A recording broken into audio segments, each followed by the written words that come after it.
And just like that, I told you it was super generic. We're into another episode here on Longbox Punk. That's me. I'm Chris, part of the nerdinitiative.com creators bullpen. And joining me today, super stoked about this conversation. And I love that we're talking live because who knows where we're going to go with this one. I've got the Paranoid American. We're here to talk about Never a Straight Answer, the most recent book that you've had crowdfunding. We're going to get into conspiracy theories. We're going to get into music. We're going to have a whole lot of fun today. Thanks for hanging out on a Sunday afternoon and joining me.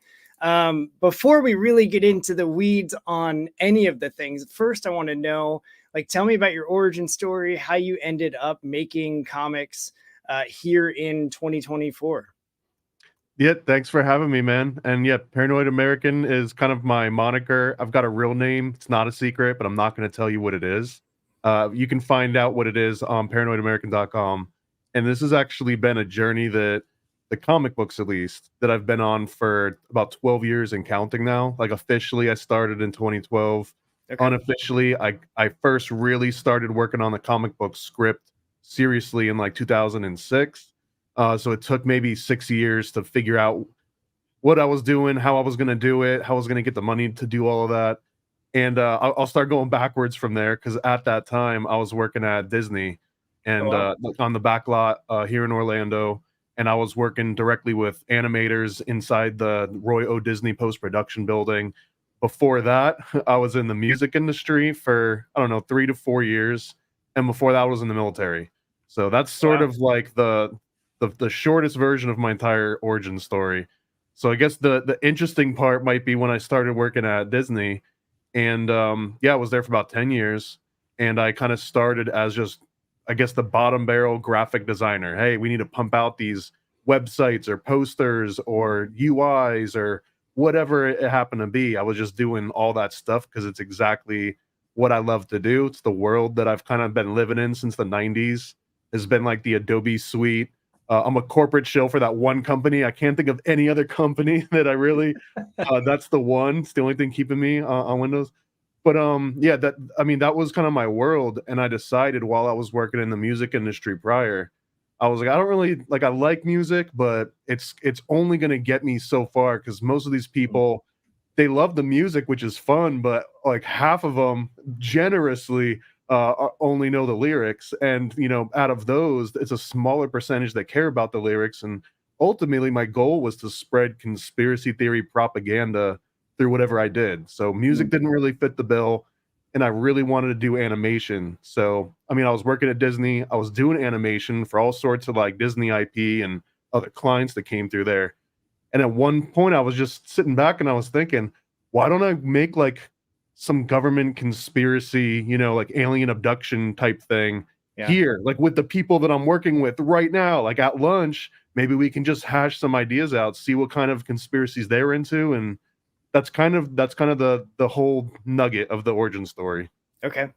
That's awesome. That's also a crazy background to piece together. Thanks for your service, by the way. So, with animation, do you and then like transitioning into comics, um, creatively, is that similar for you? Like the process, or like how do those two compare now that you're doing comics versus doing? Were you doing animation that whole like 10 years for Disney? I mean, so it started as like graphic design, and then within the first year or two, they used a lot of something called Macromedia Director, Okay. which was kind of like a precursor, and then was sort of like parallel to Flash. If you remember, Flash was Yep. big at some point. Yep. So they were kind of all in on Director and Flash. So any kind of in-park animation type stuff, and then from there, I graduated to doing After Effects, some Toon Boom Studio. So Okay. like yeah, it turned into like legitimate animation, then got into 3D. They used Maya, and then I moved myself into doing like Cinema 4D. And so now like the entire suite of tools, I was doing that day in, day out. And ultimately at the height of my career at Disney, I was basically making custom scripts that would take information out of whatever 3D program we were animating with and export it into After Effects and like do some compositing Wow. magic. And that was sort of like at my peak of that particular point of the career. So yeah, I went from doing it by hand to kind of like figuring out how to write scripts that took a lot of that busy work so that we could just Yeah. focus on art direction and revisions and client feedback, all the boring stuff. You know what I mean? Yeah. That's the whole process of automation, is usually automate the fun stuff so you can have more time to do boring stuff. So Right. yeah, I mean, I for the last like 6 years, it was pretty much animation, and a lot of programmatic animation. Okay. Yeah, that's totally outside of anything that I know. So Well, and it was a natural progression from there, because when I decided, okay, I want to do what I'm doing right now at Disney with the things that I want to do instead of whatever Goofy or like, no shade on Goofy, I love Goofy, yeah. but like, so I started trying to figure out, well, I've got project managers and I've seen this process like a bajillion times at this point.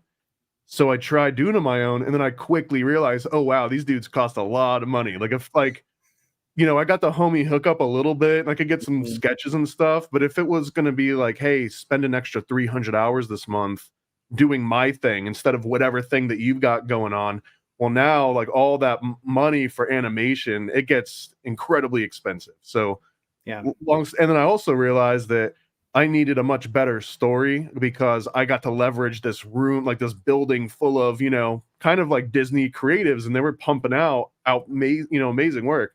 So, and not everyone was on board. Like, it wasn't just alien abductions, right? Like, for Yeah. whatever reason, the first story I really wanted to tell is like one of the darkest conspiracy theories there really is, and it was really hard to even get it to be like funny at all. It's Mm. weird. It's a weird story, but anyways, a lot of people that I approached within, the company I was working with, they were really not on board. They liked the creative like endeavor itself, but when they Yeah. started looking into like, wait, you want to do a cartoon about what?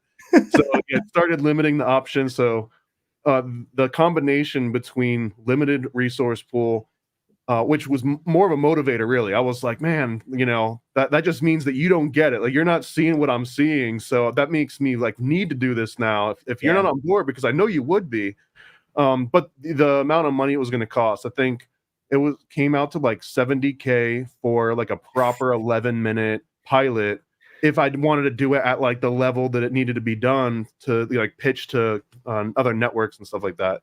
Yeah. So like, okay, I don't have that. I don't even have I don't even have like 700 really. I mean, I could have scraped 700 together, but 7 grand, let alone 70, it was just like not even an option. Even if I saved up for years, not an option. Yeah. So I figured, okay, well, for the animation, I have to do storyboards. Every animation I've ever worked on, every single cut scene requires like a really loose sketch. I was like, well, let me start there and just figure out what the animation is. And once I had all the thumbnails put together for this 11-minute episode I wanted to make, I realized like this could totally be a comic book, and I could just like Mm. page turn here and here and here, and it would be way cheaper, and I could take my time with it. Because the other really nasty part about animation is the level of coordination between multiple people. Mm. Like, you can do it as a one-man show if you're like a Seth MacFarlane kind of guy, but Yeah. really you're gonna have voiceover actors, you're gonna have the animators, you're gonna have maybe video editors, you're gonna have an audio department that like puts in the sound effects along with sweetening the VO and making sure all the things look Like, you got a bunch of different people, script writers, and like for every time one of those pieces is done, you kind of have to get feedback from all the people that have been working on it to make sure it's in line with, not just because you want to pay tribute to them, but they have like a certain vision and I trust them. So again, it was like I didn't really have that sort of time or resource to also manage a team of people coordinating. And again, comic books, you can do all the pencils first, then do all the inks, then do all the colors, then lay down the lettering. So it made so much sense for a million different reasons. Yeah. So had you always been like reading comics, or was it just once you got all those thumbnails that it started kind of falling in like this could be a comic book?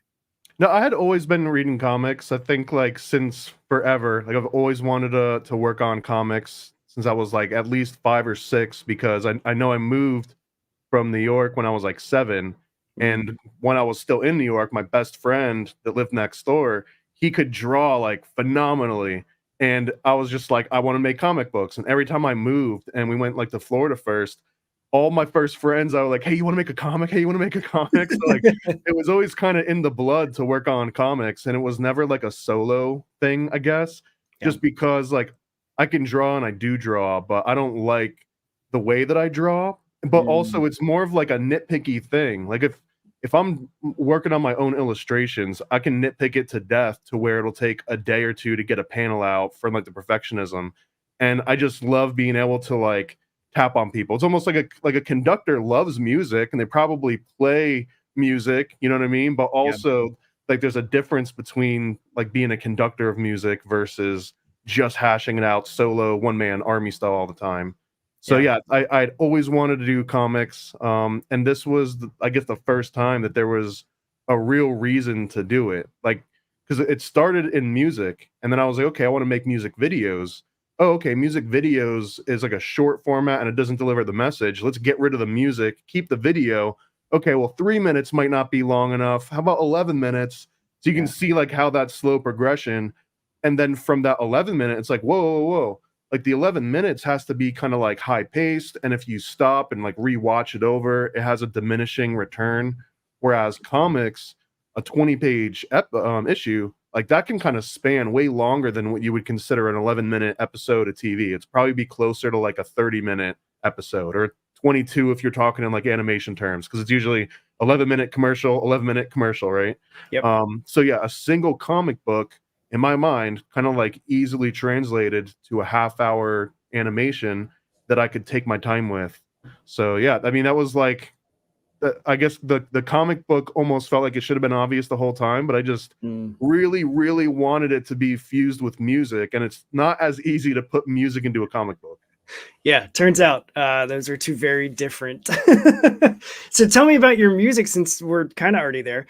How did that start? Like, did you was it the same thing where you like had these ideas and you had this thing in you that you needed to get out, and like music was your just like an entry level No, medium? yeah, I guess, yeah, good question. Music was way before conspiracy or wanting to deliver messages or anything. My dad worked at a sort of like electronics, like an AV sort of place, like a record shop, but like they sold like gear inside of, I think it was in like a Braziz. I don't know if you know, it's like an upstate, sort of like department chain. It's kind of like a Walmart thing. Okay. Back in the 70s, 80s. Sure. So he worked there, and he would just stocked up on records. And as long as I've been alive, my dad has had an entire room dedicated to vinyl records. That's awesome. Like meticulously organized, thousands and thousands of them. You know what I mean? Like the dude absolutely loves reel-to-reel tapes, like everything. Okay. So even as the young kid, man, like I remember just going through record cases and just pulling them out and just looking at the artwork. And just like imagining what the music might be like. You know, most of the time I didn't get to listen to it because, you know, maybe not appropriate for me at the age. Right. In that same room, we had a piano. So I slowly kind of like started playing things by ear. And then that turned into, oh, we should get them lessons. So yeah, I got like classic piano lessons until I was like 13. And I realized that I thought it was lame for about 4 or 5 years. And then I realized, oh no, it's not lame. You know what I mean? It's actually kind of awesome. Yeah. So like there was a big gap in there. But yeah, so like for as long as I can remember, I've always been playing music. And I remember getting an old like Casio Rapman, which was like this cheesy little synthesizer that had like a fake little plastic DJ thing. I got that when I was like 8. And then for whatever reason, I ended up connecting with some people in middle school and high school that were like super into the music bug. And like my friend in 98 had like a Yamaha S900 or I think it was S900. And then he ended up getting an MPC 2000 in like 1999 or something. And I'm like blessed that I even knew what the hell an Akai MPC was while I was in high school. And that was kind of like shot me completely off into a trajectory of like, all right, I'm going to do this for life now. That's awesome. So what was your what were your influences of the records that you were listening to of your dad's collection? Like, do you remember any of those that you listened to that you were like, this is it, like this is the stuff for me? I think Frank Zappa was like one of the earliest ones. Okay. Because it seemed like every damn time we pulled out a Frank Zappa record, I was like, but wait a minute, the last one was rock and this one is not exactly rock. Oh wait, and this one's like jazz. And so I don't know, it always just felt like a cheat code. Like if you just went through a bunch of Frank Zappa music, you could listen to like new types of music infinitely. So that one stood out.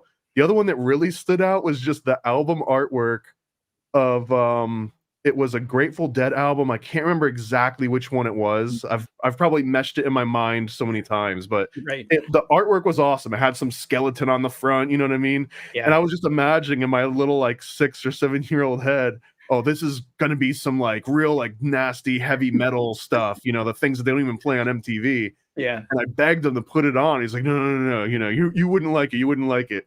And I thought he was like protecting, you know, my virgin ears or something. And then finally one day he was like, fine, we'll put on the Grateful Dead album. And he put it on. I was like, this can't be it. This can't be what I was looking at this whole. So yeah, that one is like deeply embedded in my mind, is just the complete disconnect between what I expected from the album cover and then what was actually on it. And it kind of soured me on Grateful Dead, to be honest, from then on. Because I always think back of like, oh, what a disappointment. I thought you guys were like metal, and this is not metal. So Right. that was kind of a big one. And then I guess the first album that I there was like a pivotal moment in my life that I had I had a Red Hot Chili Peppers tape, and Okay. some kid on a bus was like wanted the tape. His mom wouldn't let him have it because they said the F word somewhere on it. It was Mother's Milk. It was a cassette tape. Okay. And somehow he got his hands on like LL Cool J and Sir Mix-a-Lot and another tape that's called BP. I won't even say the name of the album. It was very explicit. And he was like, I'll give you all 3 of these for, you know, your Red Hot Chili. I was like, all right, fine. I swapped them out. And like I immediately fell in love with first Sir Mix-a-Lot and then LL Cool J. It was the one where it's like a green house in the background and he's like drop down. I think there's like a panther on it or something. Yeah. And I think it had Mama Said Knock You Out, and it might have been the one right before that one.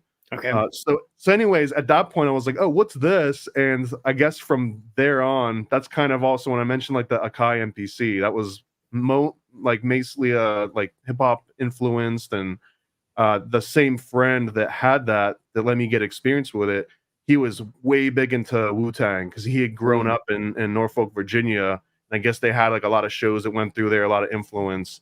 And then that opened me up to a whole new level, because then I started hearing little bits and pieces of like the albums that my dad had. But now it was like in this other music that my parents didn't want me to listen to. So it was so cool and it was awesome. It was the perfect blend between those two kind of worlds. So yeah, as soon as I found like sample based hip hop from the, I guess, mid 90s to late 90s, I felt like that was the sound that I'd been kind of like looking for a while. That's awesome. I love that whole like journey for you too. Because it wasn't just like one at a time. It just progressed as it happened. And I definitely also did the like on the bus cassette tape swapping.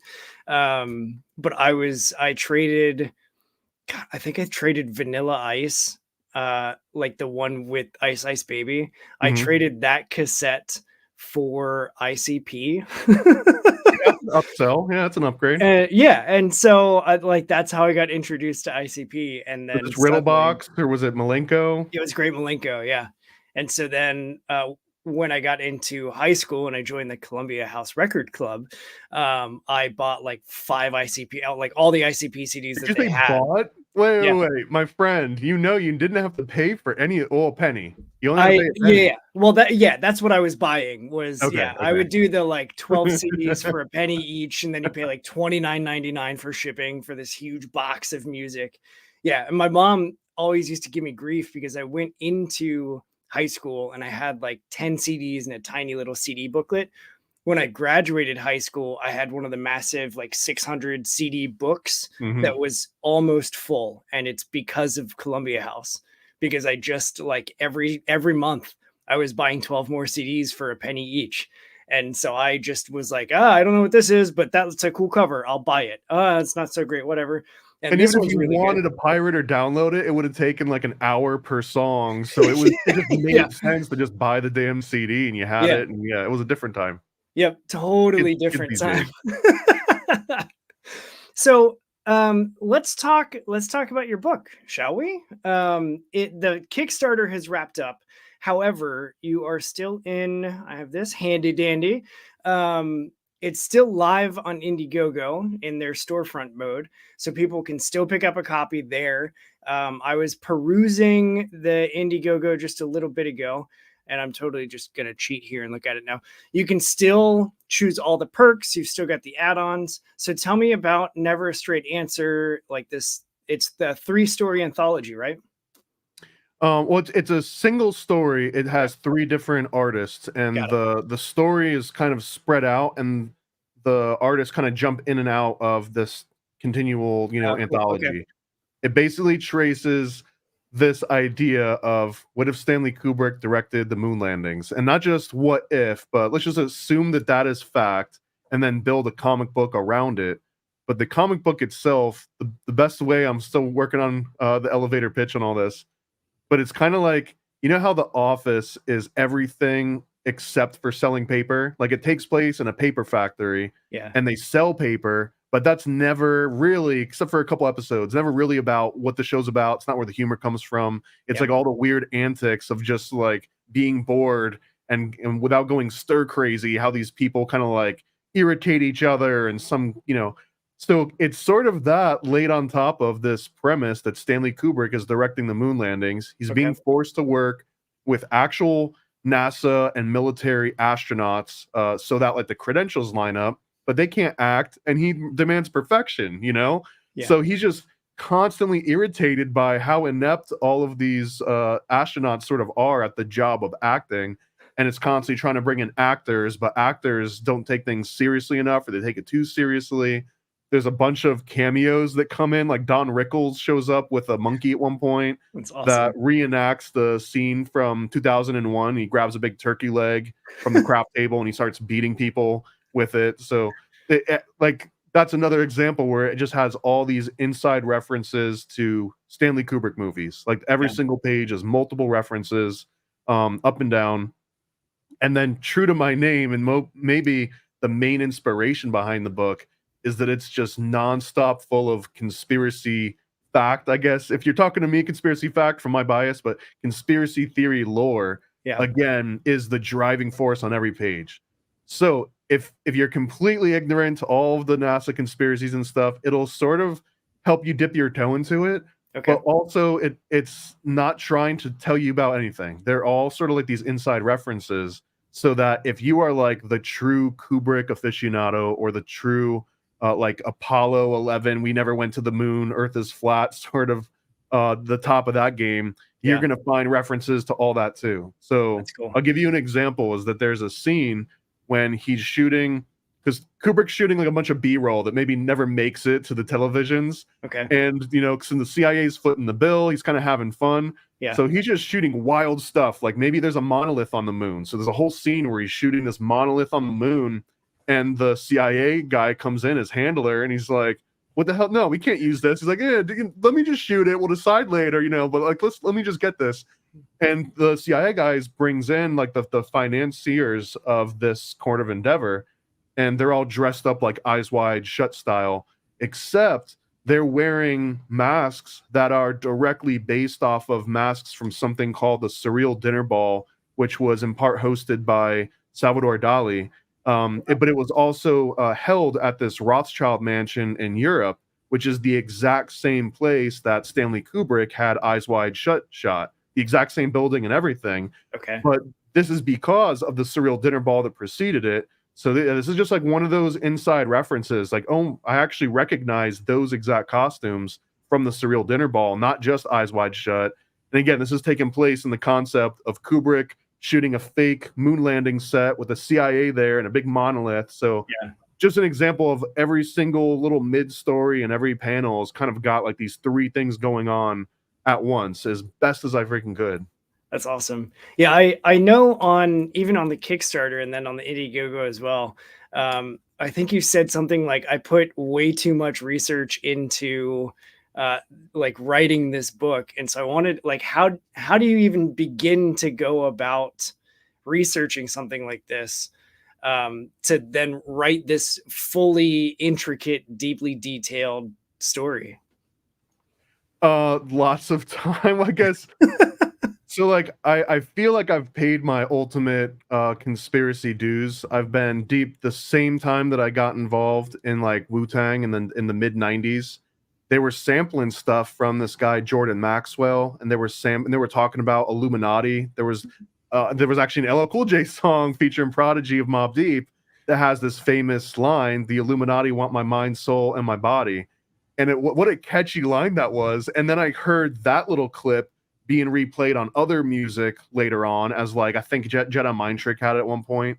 So I keep hearing this term of like Illuminati from the music that I was originally consuming. Yeah. And that kind of led me into like all this conspiracy lore. So at that point in like the mid 90s, and I'm looking up what is the Illuminati online, and I'm finding, oh yeah, of course the moon landing was fake. The Illuminati's behind it. You know, like that was Yeah. like the keyword to find all the cool articles on all of the boring stuff. Like you had to learn about NASA in school at some point. Boring, you know, maybe you like the space, that's cool, boring. But then you find out that it's like, oh no, but that's actually run by this, 18th century Yeah. German, aristocratic, group of like ex Freemasons. What the hell's a Freemason? Well, they're the ones that found the country, of course. What do you mean Yeah. that some secret society founded this entire country? I've never heard that. That never came up in school. Oh, and then I guess once you realize that stuff has got just the tiniest little bit of truth, at least as like a 13 or 14-year-old, it's like, well, then it's all true. You know what I mean? Yeah, you believe all of it blind. It's just like, yep, okay. So yeah, so mid 90s until what 2020. So 30 years of kind of being inundated with conspiracy lore, in particular all the Kubrick inside references. I immediately started watching. I think I ended up watching Clockwork Orange soon after I found out what Illuminati was, and then I knew what MK Ultra was. So when I saw him, Alex DeLarge going through the strapped in the chair and his eyes open, I was like, I know what that is. That's this thing in a book I read from this guy called Fritz Springmeier that I'm sure no one's even freaking heard of, but it had the word Illuminati in the title. So it was like putting all the pieces together. So too much research, being like 30 years of just living and being obsessed with it. And then just in the last 2 or 3 years, I had no idea there's a subgenre of a subgenre of a subgenre called crypto kubrology, and shout out to all my friends are involved. There's actually a really great blog. If you search crypto kubrology, you'll find it. Okay. But crypto kubrology, which is very hard to say 3 times in a row, it basically the same way that I just assume, conspiracy fact to just kind of get like a story moving. It assumes that yes, not only was Stanley Kubrick behind the moon landing and all these other like events, but that he was encoding like these really deep-seated messages, maybe biblical, maybe like prophetic, or maybe he had tapped into some kind of stream of consciousness, like the Akashic records, or like some river of knowledge, and he knew what the code was. Like he could just dance with it, like the idiot savant, like almost a Rain Man of like symbolism and mythology. And this whole and I found out about that after I had already been working on the book. So I was like, damn, I got to expand this thing and really get a little bit even more into the weeds on some of this stuff. So yeah, it's one of those topics too. I feel like it's very similar. Did Kubrick do the moon landings? Is almost like who killed JFK, in that you could spend your entire life on this planet. You could spend 40, 50, 6 decades of your life and never really come up with an argument that's even convincing enough for yourself. Yeah. And that's one of those questions of like, what did Stanley Kubrick know? Who was he working for? Was he trying to tell messages? Are these all just like a bunch of similarities? And so yeah, that's the too much that kind of went into it. I love it, because I am very admittedly just a theory novice. We call you normies. Great. Okay. Yeah. So I'm a conspiracy theory normie. I really don't know much of it. I've heard of the Kubrick doing the moon landing. I've heard that birds aren't real and that they're robots, and I love that. I like anytime I see dinosaurs aren't real. I have heard that dinosaurs aren't real, but I really that's the extent of what I know of that one. Localized sun. I don't know that. What's that? That means the sun is inside of our atmosphere, not outside of it. It's only 30,000 miles away at most. What? No, Yeah. no. Oh, dude, there's so many. Because once you get into did we land on the moon, right? So let me ask you in like a series of questions here. Great. Yeah, I love this. Yeah. So, and I do this on my show on the Paranoid American podcast. I've got this segment called PCP. So I ask people if they've ever done PCP. It's kind of like a funny little thing, but it's the Paranormal Conspiracy Probe. So the rules are just to rate 1 to 10 how much you believe in whatever I say. Okay. So 1 to 10 that a human being has stepped foot on the moon in the last 100 years. 10 being totally believe it, 1 being not Correct. at all believe it. Yeah. I feel like I used to answer that probably at like a 10. Like I just fully believed it. However, as I've grown, I've questioned more things and I've thought more about things and I've had conversations about it. At this point, I think I'm probably more like a 4. Okay. Okay. So then 1 to 10 that the footage that was shown specifically of the Apollo 11 mission, how real do you think that was on a scale of 1 to 10? I also, based on very little, I've seen somebody talk about it. And so that's really my only, but like the points that they made about the shadows not lining up and like, why is the flag waving when there's no air, like wind in space on the moon? That brings it into question. So that's probably also a 4 for me. Okay. Because I put those into the same bucket. As Yeah, you. it's that sometimes people give that a higher rating than the first one, which doesn't make sense, but whatever. It's an organic thing. And Yeah. then the last one would be like on a scale from 1 to 10 that the moon exists. I feel like that's a 10. Okay, so could you see yourself being wiggled down to a 9 from absolute to like close to absolute? Probably. Okay. With, So I mean, with substantial, I feel like it would take a lot because I've taken a lot of like astronomy and space classes. I've always been fascinated by space, and so I feel like I would be open to moving to a 9. I just feel like it wouldn't be a simple like philosophy. When I took philosophy in college, the dude broke me because he said, "How do you know that we all weren't created 5 minutes ago with everything exactly how it is, with false memories implanted, everything, like all of the decay that we see, all of the like geological history that's there? You cannot prove that we didn't just begin to exist 5 minutes ago." And like that's how we spent the first class of his semester teaching us philosophy. it's like Was simulation theory. he just threw that out, and it was just like, and everybody immediately was like, "Well, hang on," and he just like let him go and was like, it still doesn't debunk like what if. And so it like from then I was just like, oh God, what if like that? I can't disprove that. That changes how I think about everything. Well, the point here being, so you're a 10 on the moon existing, and then a 4 maybe on if we went there and if anyone's been there, right? Yeah. So how do you think the reflectors got there?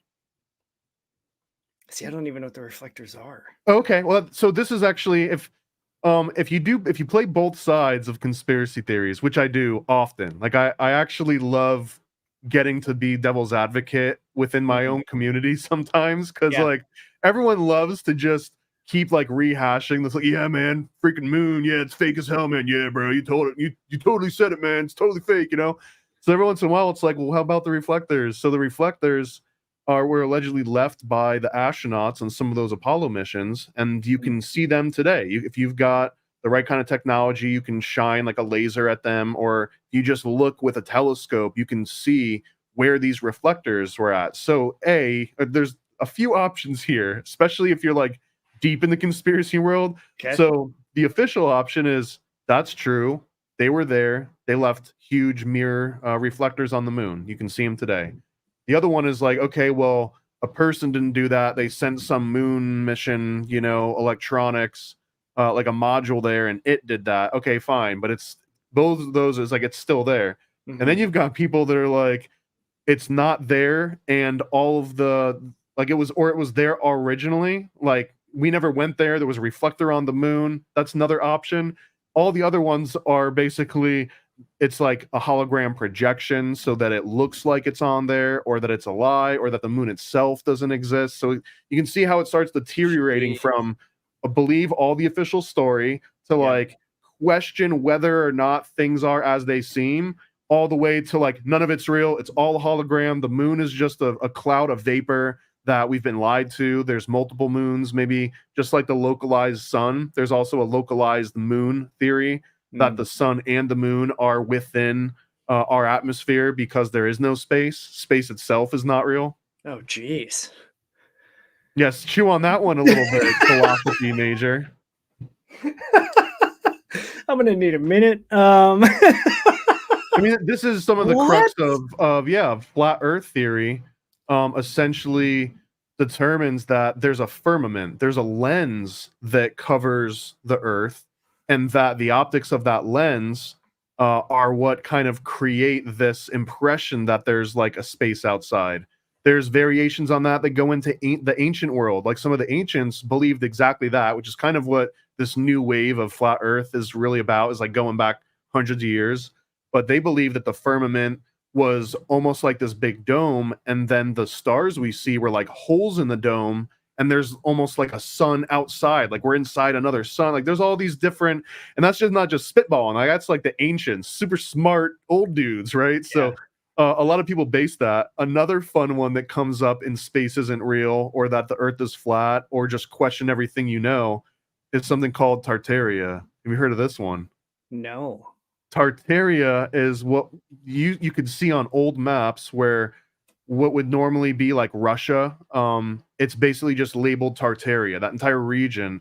And the official kind of like normie version of this is that Tartaria was just a placeholder for what no one cared to call or had an official name of Russia yet, or that hadn't been explored enough to have made it onto the maps. It's sort of the official. It was just like fill in the blank. It's just like this big region, right? It's like saying Americas and not specifying Canada or United States or South America or Central and all that. Yeah. So Tartaria, but now there's a theory that no, Tartaria was labeled like that on this huge landmass because it was actually a massive global empire, and that they had advanced technology similar to like the Atlantis story, where there was like an island that had high tech, and then it went under the ocean and we lost the technology forever. They could, who knows, teleport and communicate with each other without speaking or whatever. But that Tartaria was sort of like an 18th, early 19th century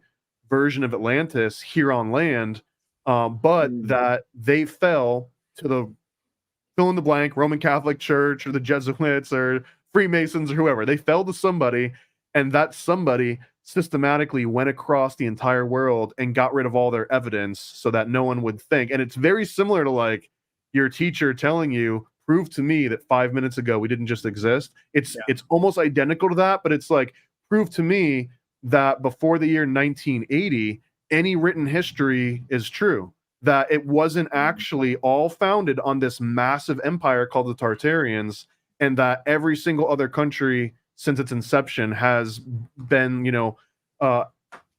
targeting and trying to suppress this real history, all the way to like one of the evidences they point out is the world fairs that they would set up in the early 20th century was made of plaster of Paris, and they would just like knock it down when they were done with the fair and like move on to the next one.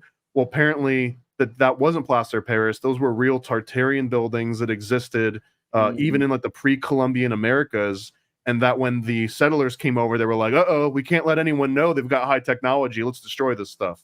So, yeah, I mean, that's another wild one. If you ask, like, is the sun real? Is the moon real? Well, is any written history real? Yeah.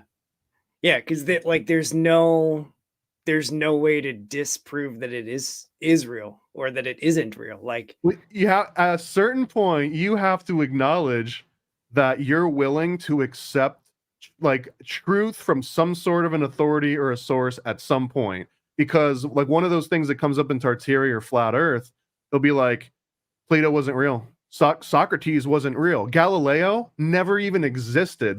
That story of Galileo was just a story created to tell a story about a guy that came up with this idea. It never existed. Nothing he said was true. And if you're like, okay, well, prove that. Prove to me that Galileo actually existed. Oh, you're going to show me a book? You know what I mean? You're going to show me a book about a book? Like, so at a certain point, I guess I came to think, I was like, well, I'm willing to believe that Galileo existed as a person. Like, I'm willing to believe all the official documentation that's out there, but there are a lot of people that are like, I don't believe any of that because all that information is compromised because the sources and those that had control over it was the like Napoleon quotes, like the victor gets to write history or whatever. Yeah. Like, so if you believe that, well, why would you believe anything you've ever read? You know what I mean? If it's just always been the writings of whoever's winning the wars. So I was like, okay, I can see that standpoint, but also I need to function in this world and not like feel like my brain is constantly deteriorating. Yeah. So I'll put like certain stakes where it's like, I'm going to just believe in dinosaurs, for example. I get criticized on that quite often, actually. I'm like, I want to believe in dinosaurs. I want to believe the world is round. I want to believe Galileo existed. I want to believe Socrates and Plato and Aristotle existed. Maybe I could be swayed that like they were stand-ins or something, but those are all fairly controversial depending on who you're talking to in like the deep conspiracy world. That's wild. I had no idea about any of this. I'm so glad we're talking about this. So have you said where you fall on those same 3 questions of the 1 to 10? No, I mean it kind of shifts. I believe there's a moon. Okay. I believe that we have the capability to get to the moon, or that it is theoretically possible. I'm not super convinced that we've actually been, and I'm definitely not convinced that the footage that was aired on TV was real. Okay. So I would put the television footage at a 1 or a 2 just to leave some room for Jesus. You know what I mean? Yeah. And then everything else slowly rises. The moon exists, 9.9. You know what I mean? I'll leave a little bit for Jesus there too. That's wild. I am going to be busy the rest of today just looking up all of this stuff, and probably so is it like if you Google this, like the FBI puts you, like, are we going to be on a list because we're talking about this already? You're yeah. I'm sorry to say this is live. You're already on that list. Perfect. Thank you for putting me on that list. I love that. Okay, so one of the rabbit holes that I have gone down is there's a documentary about the snake people and like the having a base on the moon, and then like them infiltrating the higher ups in government and stuff like that. If there wasn't a moon, then that, like, does it also follow suit that, well, if there's no moon and we believe that the snake people have a base on the moon, then that also says that the snake people can't be real? Or are they like purely independent? Or is that even a question worth asking? Yeah, no, they're totally independent. That's such a specific one, is that there's reptilians, but also reptilians live on the moon or have a base on the moon. That's kind of so some of the avenues of that is Nazis have been to the moon, the Nazis have some sort of a base on the moon, and then the reptilians were also there, Freemasons are on the moon. So like there's all sorts of groups that maybe have secret bases on the moon, which is independent from whether or not reptilians exist and where they come from. If they come from like the Draconis sort of star system, whether or not they are demons, whether or not they are like original inhabitants of the universe and we've been genetically modified into being humans from all this. And then if you believe in the reptilians, there's all these different adjacent sort of groups. You've got the Anunnaki, which are similar in theory, but completely different from reptilian, because reptilian is cold-blooded, evil, crocodile sort of entities. And those ones tend to feed on what you call loosh, like a human loosh, which would be like your energy, like an energy vampire is essentially feeding on your loosh, if you had to put like a certain conspiracy name to it. So yeah, reptilians, that's one version of them. There's also the aspect that they are interdimensional, so they can either phase in and out of existence in like the most superficial Star Trek way, right? But Yeah. the other one too is that they can almost exist as like radio waves to make it overly simplified. And that the radio waves themselves are kind of sentient. And if you were to take a look at them, they can kind of look like reptilian, but that was just one of the words for them. So then if you believe in that sort of interdimensional, entity, well, then do you believe in demons? Well, maybe now reptilians are just demons. Maybe that's Satan. You know what I mean? Like, so there's all these different varying degrees. So like it always, to me, because I love categorizing things, I love binary systems, right? So it's like, do I believe that there's reptilians? Do I not believe there's reptilians? And this isn't about me, is it? I guess it kind of is, but I don't want to answer that question. That's fair. Yeah, I like that was my like COVID black hole that I got into on like COVID YouTube and stuff. woke so many people up, and I guess they woke in like such a cringy way, I guess, but like because it was such a controversial thing, and everybody, so no matter where you were at on what you believed on that whole event, no matter where you were at, you saw how serious like the censorship was, and like you weren't allowed to say certain things. Like we're even gonna dance around it here. You know what I mean? Years later, we're even gonna dance around it now. Yep. So when you see something that has that much power, people are like, man, there's more to this than like just the most superficial thing. Like why is it that there's all these people getting in trouble? And so for whatever reason, that event, it's almost like, I guess this goes into some really deep conspiracy lore, right? Yeah. How much do you know about MK Ultra? Have you ever heard this phrase before? I have heard it, but I don't remember. Okay, it's one of those like I don't remember where I've heard it, but when you said it earlier, I was like, I've heard that before. That's my highest suggestion, and I actually have a comic. If you go to mkultracomic.com, it should forward you to a little pamphlet that I made. But MK Ultra is the best foot in the door to get someone deep into conspiracies. So you're welcome for that. Thank you. Because it is completely different than aliens and demons and moon stuff. This is a completely documented government program that was very specific to controlling the human mind, implanting memories, erasing memories, subliminal messaging, making like covert assassins that could do things and then forget that they did things, or do things and then take out the trash, on themselves. Like all these things. You could see that there's a military interest in if this was true, especially if we thought our enemies were doing all this.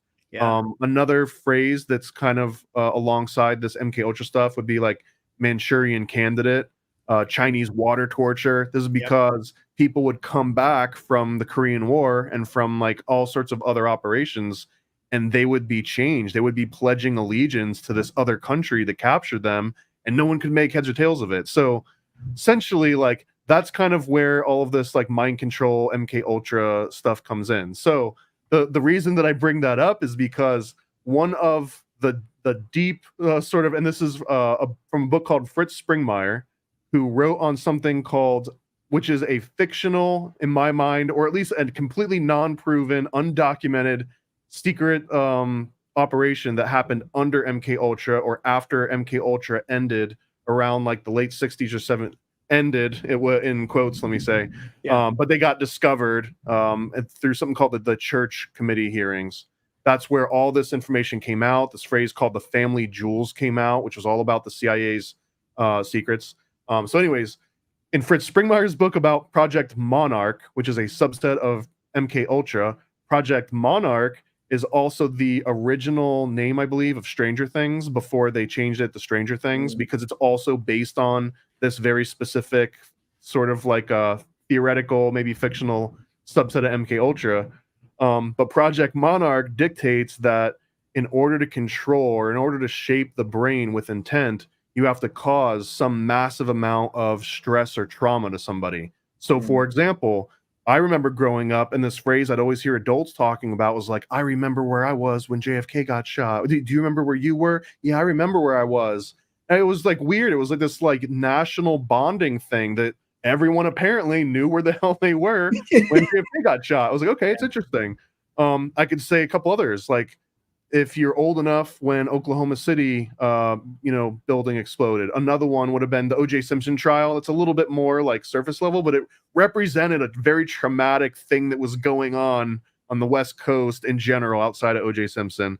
The next really big one would be 9/11, right? And then after 9/11, we've got 2019. The thing in 2019, in this context, it's like if you imagine every 10 years or so, there's this national slash global trauma based event that has to happen, whether by design, whether it's a pattern in the system, or just whether it's a game of numbers that it just eventually every decade something really bad is going to happen and Yeah. everyone's going to be like, I remember where I was when that happened. Well, those are the times that you want to like do all your magic, all your conspiracy, all your mind melding, because everyone's brain is kind of shattered and they're trying to put the pieces back together. And that's the perfect time to slip your crap inside of there. So when they put it back together, it's like stuck inside the middle of all that.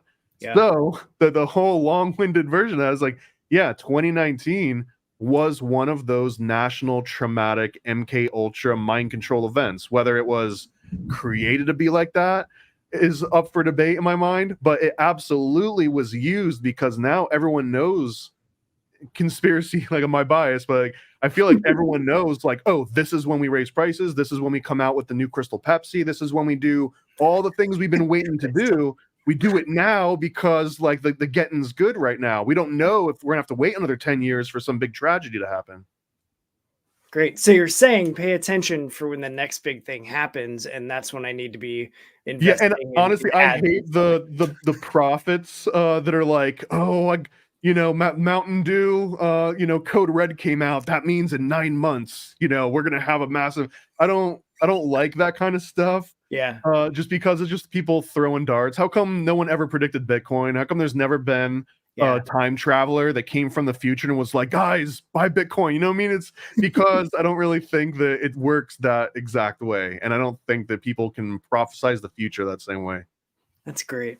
I have so many things to look up after this conversation. I love that you're sharing it all. Because I definitely like yes, would be considered like a conspiracy theory normie. And also like I say it jokingly, but more often than not, it's kind of becoming that like I do believe that there's just things that are happening intentionally that are being brushed under the rug as like, oh, it's crazy.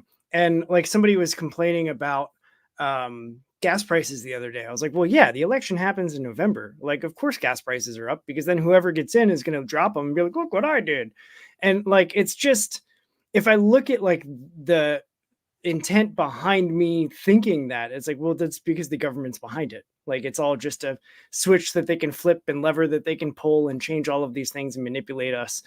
And I've said it before on the show, like I don't think the government is doing anything for us as people. I think they're only doing it for themselves and for more power and more money and all that stuff. So that's my bias is like I can one up you on that. Have you ever I heard would love you to. what an egregore is? No, an So egregore? an egregore is basically, I'm going to oversimplify it, so don't nitpick me if anyone's like, that's not exactly. But an egregore is like a group thought that becomes so strong that it materializes and becomes a real thing. So imagine if Ooh. 1,000 people all believe in like some deity. If they really believe in it, like that deity almost starts to have a real influence and exist out in the world, or at least like in a more real way than just in people's heads. So that's the concept of egregore. So an example of this will be the government could just be an egregore to, at this point, people are under the illusion that it's comprised of people that are working together and it's just like this big machine. And then if all the people, but really like this machine has been living longer than any person that's working within it. So it almost has this momentum built up. It's almost like a boulder that's been like rolling downhill and people like jump on it and they kind of dance on top as long as they can and then they fall off. But they always like think like, I did that. I made that thing keep rolling. And it's like, nah, dude, like you were just in there and kind of hanging on. Yeah. And then you got thrown off and that thing just keeps rolling and rolling and rolling. Like at a certain point, like it's moving itself. It doesn't need people to move it. And that's sort of a rough version of like what an egregore is and how the government could be an egregore, how just the FBI as an entity could just be an egregore. Like it might have just been set in motion. And now, yeah, people work there and they get paychecks and they hire and fire people and they think that they're running this thing, but it's bigger than them. I like that. Yeah, That's yes, I definitely think that that's the thing with the government. I don't So think even if you wanted to, even if you wanted to change things, like you're now fighting like a god. Like, you know what I mean? Maybe yeah, it's but it's a true David and Goliath kind of situation now. yeah. Yeah, for sure. So I'm gonna hard shift. We're gonna shift gears because I want to talk. You've been doing comics, like creating comics since 2012, officially, like thinking of them before then, like you said. I saw that you have like over 60 titles that you've like worked on and put out. Are they, are you always like living in the conspiracy theory realm? I know we talked earlier about how like the overarching conspiracy theories have their own subgenres. Is there like one that you like playing in more, or are you just trying to shed as much light on as many of them as you possibly can? Yeah, a little bit of the latter, I think, for the most part. Okay. There's so many things that I would love to talk about and put into accessible ways for normies. And I'm getting better at it all the time. So I'll give an example of this, I guess. And yeah, like pretty much every single book that I do, all those 60 books, I think the unique titles it might be like 40, but across all my titles, yeah, 60 different publications. They all have something to do with either conspiracy or I can kind of expand the umbrella to include occult research. So Okay. this would be pre-America existing, you know, can alchemists turn base metals into gold? And, you know, was like astral projection something that happened? Secret societies. Because again, that's kind of like secret societies is the core of a lot of all the other things that come up, right? Like, Yeah. because there would have to be some kind of secret group behind all of it. So that kind of just opens it up to all occult. So yeah, I would say that everything that I do draws from one of those two categories. Whether or not there's spandex involved, there's usually no spandex involved in any of my comics. I don't think I've had any, except one that's kind of like a self-aware sort of joke that I help publish. Okay. But yeah, so every one of them has that, and then I guess it started out with this book called Time Samplers, and Time Samplers, like a lot of people's very first endeavor, it was like doing everything, like every single idea I've ever had and every conspiracy theory, it all went into this one series. And I got about 2 or 3 episodes in, and I was like, okay, I need to start branching off the specific things that I really want to talk about. So Time Samplers being literally everything, every single thought and conspiracy and occult concept in my head getting crammed in there. And I was realizing, oh, well, I've got to cut some of this. So they were psychedelic time travelers that were also programmed by Project Monarch program. This is way before Stranger Things came out. Okay. You know, but like they obviously got the market share better than but yeah. So it was a group of kids that grew up in this Project Monarch training. If you've seen Stranger Things, it's that because that itself is based on this old conspiracy lore from Fritz Springmeier. But they do that, then they find out how to use psychedelics to sort of manipulate this concept of reality. If you believe in simulation theory, they figured out how to use psychedelics to kind of hack into the simulation and like replay things Mhm. out. And then the music aspect is that they would go back in time and they would literally sample something that was happening. Because if everything can be broken down the waves, then they connected their modified music gear in a Kai MPC 2000, actually modified a Kai MPC, and they would actually sample like some event so they could bring it back to the present and prove to people, look, you know, that this really did happen. Here's the shooter of JFK. Here's the actual recording of it. We went back and got it. So that was the premise of it.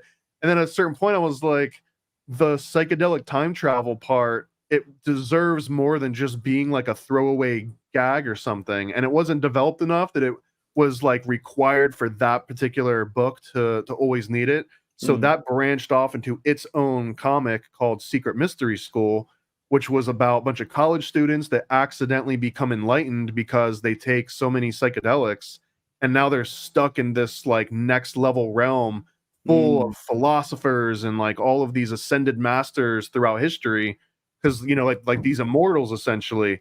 And they slowly realize like, you guys, you know, you got us snuck in the back door, didn't you? Like, you don't belong here, but the only way they can get back home is becoming actually enlightened. So now they've got all these like masters of history trying to enlighten a bunch of like stoner kids from like like Southern Cal. So Yeah.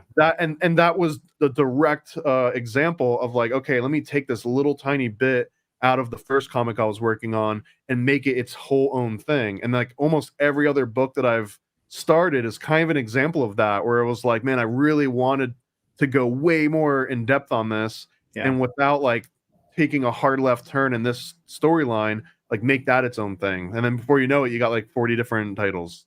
That's awesome. I love that, like you're pulling stuff out of that one first idea and then fleshing all of those out into their own thing. Because I had written down time samplers because the premise, like the idea of that, just sounds so freaking cool. I was just like, It's that Bill sounds and so Ted awesome. meets the JFK assassination. That's pretty much the elevator pitch for time samplers. That's great.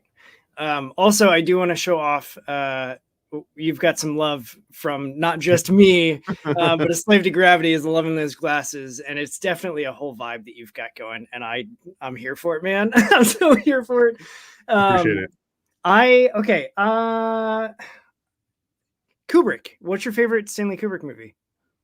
I'd probably go with Clockwork Orange most of the time. Again, I'm biased because it basically addresses MK Ultra. Like that is MK Ultra programming, and there's also a word that I can't use on YouTube out of courtesy, but it's the first major motion picture usage of this particular naturally generated substance by your adrenal glands, and that's in Clockwork Orange too. And I didn't know that until way after. But yeah, Clockwork Orange is like the ultimate gateway to all these different conspiracy theories. They're all kind of baked into it.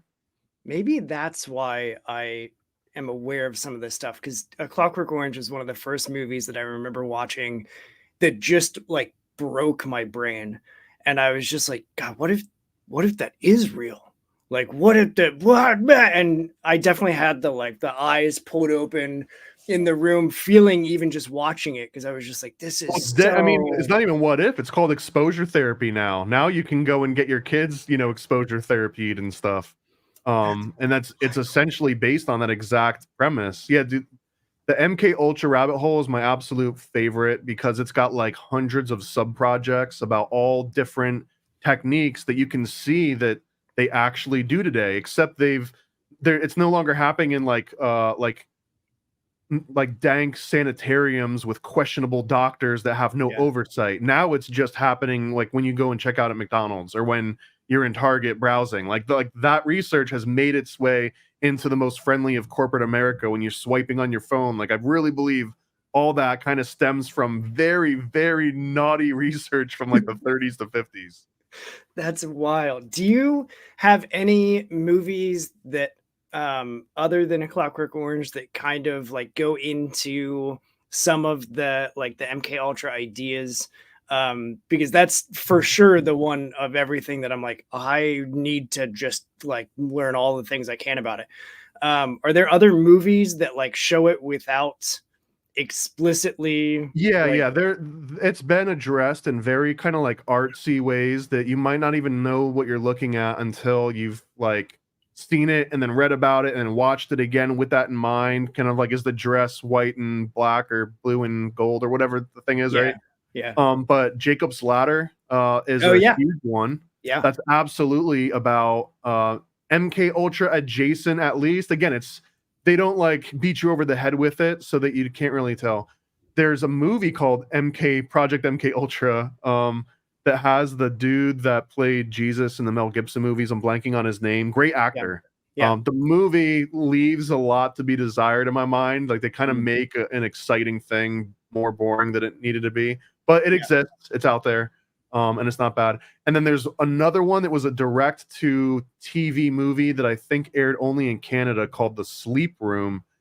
And I don't know if I'm suggesting it because it's kind of long and kind of boring, but it is an absolutely accurate recreation of a very specific, out of the hundreds of sub-projects, there was one in particular that was run by this guy called Dr. Ewan Cameron. And he developed this technique called psychic driving. And psychic driving would be you record yourself saying I can do anything, well, god darn it, people like me. I'm smart enough, Yeah. good enough, and god darn it, people like me. He Yeah. records your voice saying that on a cassette tape, and it just loops. You put headphones on, and you listen to it for 24 hours a day. In some cases, they might dose you with LSD and make you listen to it for 3 months with no other interaction outside. They lock you up in a sanitarium for 3 months on LSD and make you listen. They might even induce a coma. They might give you insulin, induce an artificial coma, and play that for you for 7 months. You might die from it. In fact, a lot of people died from it. There was lawsuits. All this is real documented research, all paid for by the CIA. But yeah, so that's a movie that's based on this very real thing that happened. So those are kind of three. There's many, many more. Jacob's Ladder being the most kind of vague about it, I think. Yeah, I actually watched Jacob's Ladder for the first time last year. Because I kept seeing people talking about it and how just freaking wild it was. And so I was like, well, I have to, because I watch it. I love horror movies. And so I was make a massive list and then watch as many as I possibly can on that list. And Jacob's Ladder was one of them. Manchurian Candidate too. Definitely good. That's a classic movie, Manchurian Candidate. Yeah, it's been quite a while since I sat and watched that one, so it might be time for a reviewing. Awesome. So if I'm being honest, that's the end of my official questions.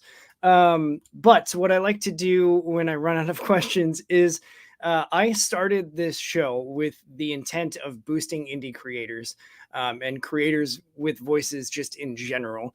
And so the easiest way and kind of my easy work into every episode is I'm just going to open the floor for you. Anything that you want people to hear, it could be about you, it could be about the Never a Straight Answer, it could be about reptilians. The content for me doesn't matter. I just want to make sure that you've got a space to share anything that you want people to hear, to be thinking about or aware of. And so feel free to take that away. Yeah, we can be here for another 2 hours here through this. So nasacomic.com, that's where you can find the Never a Straight Answer comic about Stanley Kubrick. No matter when you're hearing this, even if it's in the future, I'll make sure that nasacomic.com, until we get cease and desisted, will always point to whoever it needs to be so that you can get your hands on one of these copies. That's kind of the most recent one that I've put out. It was also finished maybe like a year ago, and I've just been waiting to get enough people following me on Kickstarter and Indiegogo and all that, so that I know when I launch it, I can get some actual sales and get that algo boost and all that. There's all sorts of logistical reasons behind it. And now that it's been working, this model has been working for the last 2 years or so. I've got a whole bunch of titles now that are kind of just going to follow the same process, where I put up a launch page on Kickstarter or Indiegogo, and once it gets 100, 200 plus kind of signups, I'll launch a book. So I've got a whole bunch that are listed right now that I'm kind of waiting. One just crossed 200 this week, and that's illuminaticomic.com. You'll sense a trend in all of these different domains. Really easy. I'll have songs for all of them, but illuminaticomic.com is a little pamphlet. It's in the style of something called a Chick Tract. If you've never heard of this, I don't blame you. They are conspiracy theory lore, but Chick Tracts were these little religious pamphlets that would get left around in public spaces, and you come across it and it's are you going to hell because you enjoy Halloween? And you're like, what? And you read it and you're like, oh my God, I can't do Halloween anymore. Yeah. That's kind of the premise, virtual reality is going to, devil take your soul and you'll find it. And so it's that, but it's not Bible thumping. I don't do the Bible thumping thing, but it's have you ever heard of MK Ultra? Have you ever, hey, is the moon landing real? Did the Titanic really sink? So one of these is illuminaticomic.com, and it's about the entire history from start all the way to modern day of this thing called the Bavarian Illuminati, which almost all modern day conspiracy theory secret societies are kind of based on. A lot of people invoke the name Illuminati, have no idea what it really means or where it came from. It's a real thing. It was founded in, get this, 1776. That number sounds familiar, about secret societies founding these huge endeavors. But yeah, the exact same year Bavarian Illuminati is founded. and then people are still saying today, like, Jay-Z's in the Illuminati, Lady Gaga's in the Illuminati. What does that mean? Like, how could there actually be a connection? Well, this pamphlet and this comic explain all of that, and this one's in full color and everything. So illuminaticomic.com if you're interested in that one. Again, there's a trend here. There's one called titaniccomic.com, and this has got every single Titanic conspiracy theory that you've ever heard, and a whole bunch that I'm pretty sure you haven't heard unless you're a weirdo like I am too. So the most like surface level version was that the Titanic was really a sister ship repainted to look like the Titanic and then sunk because they screwed up and didn't get insurance on a previous ship that got damaged. So they painted it and sunk it and said, "Oh, the Titanic sank. Okay, now insurance money, please. Thank you." That's one version of it. Then there's aspects, well, it also is coincidental that the Federal Reserve was founded very soon after the Titanic sunk in 1913. Or the Federal Reserve was founded in 1913, and that the people that were opposing the Federal Reserve that actually had sway within politics, they died. Like the three main people that were opposing the Federal Reserve all died on the Titanic sinking. The Titanic, which by the way was owned by J.P. Morgan, who created his own little room, like his own little suite on the boat, but then canceled last minute. And coincidentally, he was for the Federal Reserve. So the fact that he created this boat and all of his enemies got on the boat, and then he didn't go on this cruise and it sank and they died, and he got all of his legislation passed and the Federal Reserve started, and none of that probably would have happened, to all the way to like, well, maybe they were smelting gold on the boat. One of the reasons that the Titanic sank is because the hull was compromised. There was a fire inside one of the engine rooms that lasted for like 3+ days, depending on reports, but there was documented proof, like documented evidence and newspapers and everything, non-conspiratorial, that an engine room was just burning from port to port to port. They didn't put it out. One of the theories is that's because they were smelting gold in there, and in order to kind of counteract the amount of heat that they were smelting gold on open waters, was to go and bring it into like the coldest waters they could find. And so anyways, then, you know, maybe it didn't exist, maybe it was a hologram. I'm kidding, but who knows? Maybe it was. That was Titanic comic. I got one on Bigfoot. I couldn't get bigfootcomic.com, so it's doesbigfootexist.com. And this one, again, it's sort of like when I was at Disney and I like looked to my left and I looked to my right. I'm like, that guy's worked on Lion King.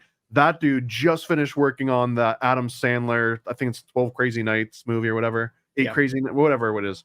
And I was like, I would be insane not to try and get these guys into the fold and like do conspiracy research with me.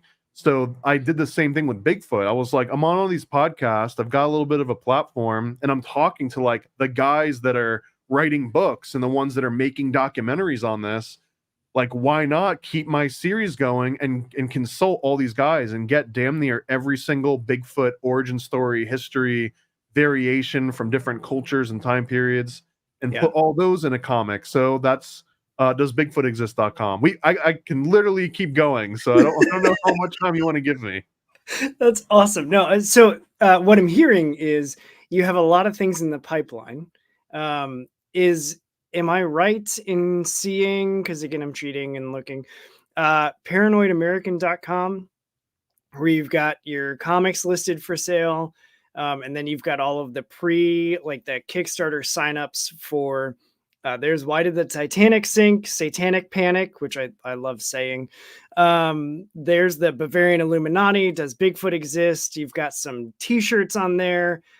You've got a bunch of stickers. You've got all coloring books. Like, come on, man. What don't you have going on? Believe it or not, out of everything that I do, the coloring book dwarfs the sales and the popularity of everything else by a factor of like 10-1. Even if you combine everything else and compare it to the freaking, it's called American Cryptids, because it's an awesome coloring book. It is apolitical. It's not scary. It's not like, doesn't talk about mind control. It's just, here's some really cool and detailed, elegantly drawn, non-AI generated. None of my comics or books or any publications are, we can talk about that too.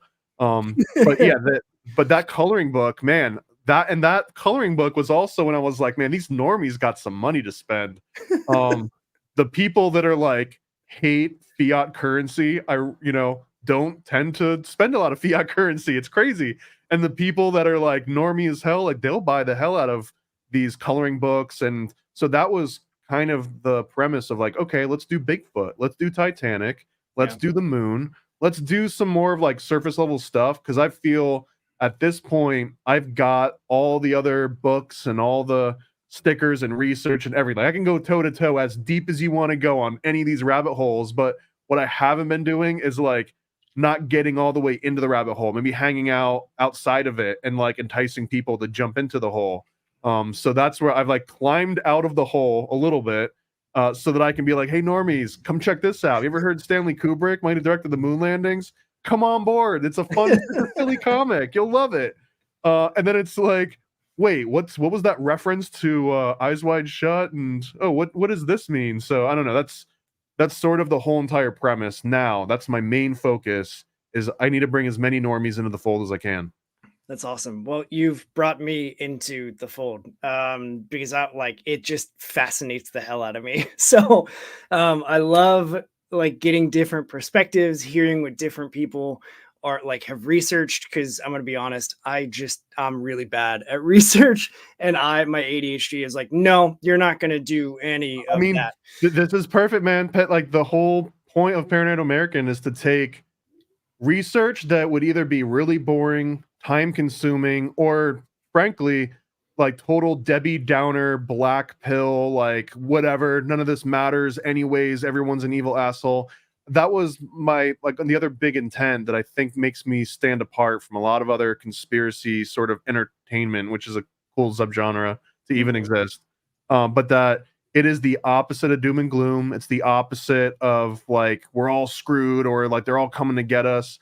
It's like jokes and make poking fun at stuff and like characterizing things, which again, like originally people didn't get it when I was trying to explain to someone on MK Ultra, like, yeah, it's these group of kids that are like basically tortured and abused in this mind control program that came over from World War II in Germany, and a bunch of jokes. And then they're like, what? What do you mean?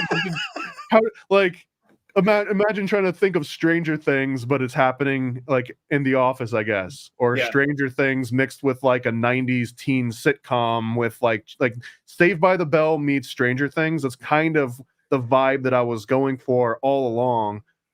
So yeah, I just to as an extra selling point, like you don't have to go and read all these crazy dark 700-page ramblings from absolute schizophrenics. You can just Great. get a comic book, read through it, and if you like what was in that comic, then there's a million little breadcrumbs you can go and search and be like, oh crap, that wasn't just something from a comic. That's a real thing that I can spend the next 2 years obsessing over. Awesome. I love that. Because that's what I need. I need the breadcrumbs, because that's the amount of attention span that I have is just enough for like a crumb. And then as I get hyper focused on things, which happens all the time, then I have a new thing that I have written down, and I literally have a list of like, next time you have free time and you don't know what to do this. And I have like 5 things on that list, and now I'm gonna add the MK Ultra and the crypto kubrology, which good luck to me for spelling that. But all right, so before we wrap up, the last thing, super easy, is I want to take a screenshot and get our YouTube thumbnail, so that you get to present yourself with any however you want to look on the YouTube thumbnail. So I'll get Is there room for me to hold up my yeah, your freaking awesome add-on. I can get some more light up in here. Yeah, Can you see absolutely. this? Yep, perfect. All right, let's go. Ready? 3, 2. Great. Cool. Yeah, those are awesome, by the way. I'm glad that you grabbed that, because I didn't write that down, but I remember seeing it on the Indiegogo and I was like, that's a cool. He's got music and shirts and stickers and toys. What's this? Yeah, Come everything. on, man. You're hitting all of the right, and you've got a patch for the Kubrick for the moon landing. I got a game coming out soon. Yeah. Awesome. So Paranoid American is where people can find you on the places, right? Like on everything. Paranoid American, unless on TikTok and Twitter, I couldn't fit the N, so it's just Paranoid America. Got it. Okay.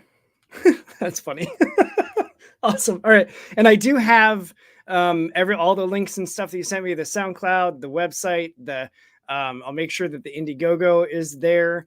All of those things are linked in the video description. So it's super easy. No one has to think extra hard. You can just tap and then tap again, and they'll get connected with you, keep up with you. And we don't want to hurt those normie brains out there. Don't let them overheat. Right. Mine is just about to the overheating point, and part of that is because it's like 90 degrees in Ohio right now, which is just stupid because it's September. It's supposed to be cool. I'm supposed to have fall weather right now and scary movies on TV and wearing flannels and jeans, and I can't do any of it because it's so freaking hot. Neither here nor there. No, that's just my personal little complaint for the afternoon. I've got 3 months left of hurricane season, so dude, that's brutal. I'll be down. I'll actually be down in your neck of the woods in January. So there's that. I'll throw an invite if you ever want to go to the shooting range. Perfect. That Second Amendment.